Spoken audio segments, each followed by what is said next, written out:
kulanti wacan oo wanaagsan daawadi halkan waa madasha wararka qodobada warkaad ku daawan doontaan anunaan idiin soo gudbin doona waxaa qayb ka noqonaya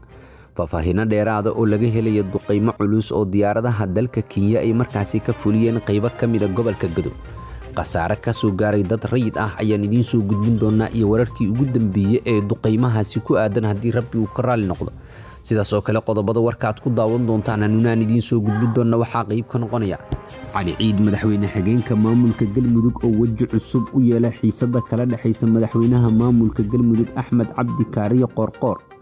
مدحوينه حجينك مامولك قلمدوق وحق إسبربر لكو سمية حيصدق كتاجن عبود واق وقوي قبل كجلجدود يسيلس أو كلا عرمها حيصدق اللاسعانو وحنيدين سو جدبين دونا وجه عصب مركزي علي عيد ويلا حيصدق هدي ربي وكرر النقطة وينو إسلاف لنقين دونا داوديال sidaas oo kale qodobada warkaad ku daawan doontaan anunaan idiin soo gudbin doona waxaa qayb ka noqonaya faahfaahin dheeraad ah waxaa laga helayaa duqeymo culus oo markaasi lala bartilmaameedsaday fariisimo shabaabku ay ku lahaayeen deegaanada dhaca gobolka Shabeellada Dhexe qasaare la gaarsiiyay askar laga dilay iyo gaadiid la gubay ayaan daawadayaal idiin soo gudbin doona hadii Rabbi uu ka raali noqdo qodobadaas iyo qodobada kale ee nagu soo kordhay inta warkayaga aynu ku guda jirno ayaan si wada jir ah u daawan doonaa hasaatee daawadeen ku xasuusiya hadii aad ku cusub tahay barteena YouTube in marka aad subscribe aad saarto muuqaalkana like aad saarto si uu gaaro saaxiibo fara badan sidaada oo kale qaybta hoose ee commentiga noogu reeb oo raahdaada kaagaadan wararkii warbixinadan ku soo gudbinayno ugu horeyn warkayaga aynu ku bilaawne faahfaahin dheeraad ah waxaa laga helayaa duqeymo culus oo markaasi ay fuliyeen diyaaradaha dalka Kenya isla markaasna ay ka fuliyeen qaybo badan oo kamid ah markaasi gobolka Gadow wararku waxay tibaaxayaan in duqeymahaas oo markaasi lala bartilmaameedsaday fariisimo shabaabku ay ku lahaayeen qaybo kamid ah gobolka Gadow sidaas oo kale waxyeelo ay ka soo gaartay dad rayid ah warar kala duwan waxay ka soo baxayaan qasaaraha ka dhashay duqeymo culus oo markaasi xalay diyaaradaha dagaalka dalka Kenya ay markaasi ka geysteen deegaano ka tirsan gobolka Gadow duqeynta waxaa lagu soo waramayaa in si gaar ah markaasi loogu garaacay saldhigyo waaweyn oo markaasi ku yaal Ceelwaaq halkaas oo markaasi shabaabku ay saldhigyo ku lahaayeen wararka ayaa sidaas oo kale waxay sheegayaan in meelaha duqeymaha sida gaarka ah ay kaga dhaceen ay kala yihiin deegaanada kala halka lagu magacaabo Qadiijo Xaaji iyo sidaas oo kale Fafaxdhuun oo dhammaan hoostaga degmada Ceelwaaq ee gobolka Gadow ila wareedyo lagu kalsoon yahay waxay noo xaqiijiyeen in duqeynta ay waxyeelo badan markaasi ka soo gaartay dad rayid ah oo ku dhaqanaa halkaas muddo dheerna ka cabanayay duqeymaha diyaaradaha dalka Kenya ay ka fuliyaan qaybo kamid ah Gadow markaasi goobaha la duqeeyo sidaas oo kale waxaa ku sugnaa xubno kamid ah shabaab oo inta badan weeraro culus halkaasi ka soo abaabuli jiray isla markaasna beegsan jiray saldhigyo ciidanka dawladda federaalka Soomaaliya iyo sidaas oo kale kuwa Kenya ay ku leeyihiin qaybo kamid ah halkaasi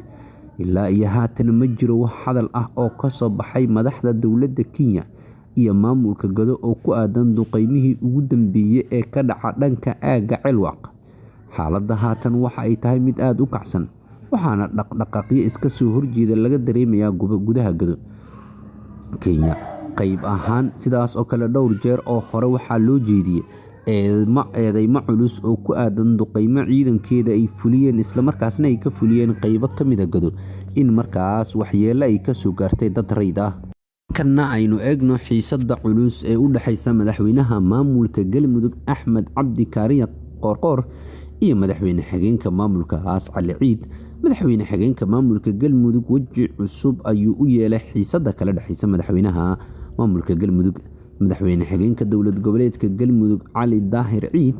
xilli markaas Cabud Waaq waqooyiga gobolka Galgaduud uu markaasi kala hadlaya arrimo ku aadan xiisada markaasi kala dhaxaysa maamulka Galmudug dadka rayidka ah waxa uu sheegay in waji cusub wuxuu waji cusub u yeelay khilaafka u dhaxeeya isaga iyo madaxweyne Axmed Cabdi Kaariye Qorqor oo banaanka markaas soo aaday dabayaaqadii toddobaadkii hore madaxweyne xigeenka waxa uu isbarbar dhigay arinta markaasi Cabud Waaq iyo tan Laascaano isaga oo tilmaamay inay isku egyihiin kacdoonka shacab ahaan sida uu hadalka u dhigay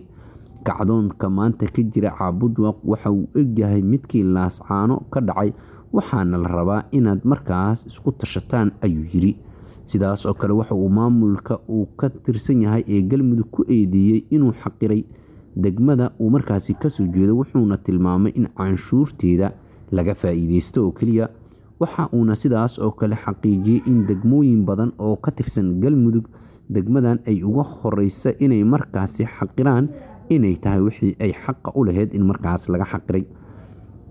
cali daahir ciid oo hadalkiisa sii wata waxa uu sidaas oo kale ku baaqay reer Caabudwaaq inay iyagu isku tashadaan waxayna sidaas oo kale u dalbaday in markaas xaalad isku tashi ah xilligan wixii ka dambeeyay ay galaan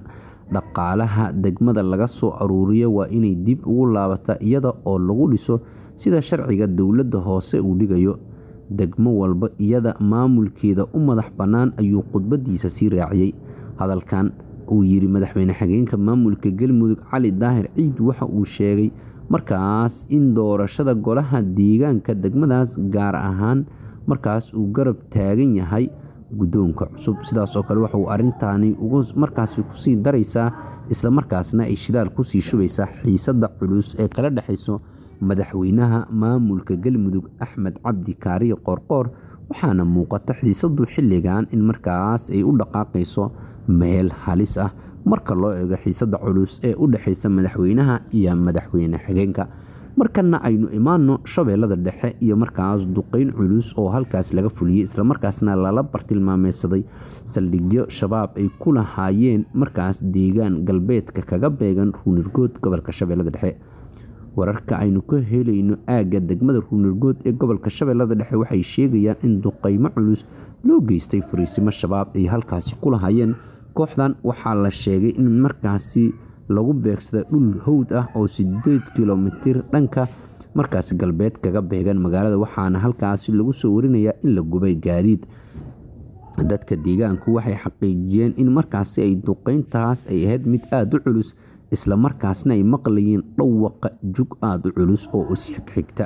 kadibna ay arkeen uura iyo qiiq madow oo cirka isku shareeray mana jirto ilaa iyo haatan faahfaahin rasmi ah oo ka soo baxday khasaaraha ka dhashay duqeyntaas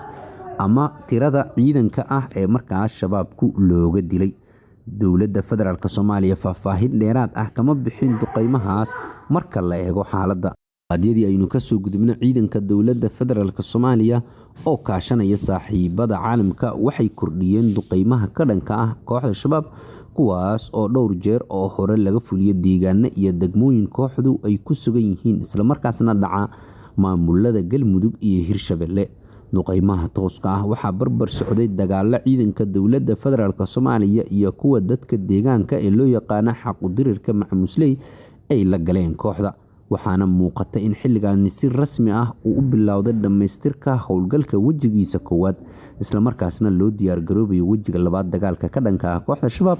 daawadi waad ku mahadsantahay la socodkii la jaanqaadka warkayaga halkan waa barta YouTube ee madasha wararka waad ku mahadsantahay la socodkii la jaanqaadka warkayaga haddii ay tahay booqashadaadii kugu horeysay boggeena subscribe noo saar muuqaalkeenana like saar qaybta hoose ee faalada noogu reeb oo raxdaada kaaga aadan wararka aan kuu soo gudbinayno mar kale iyo mar kale mahadsanid daawade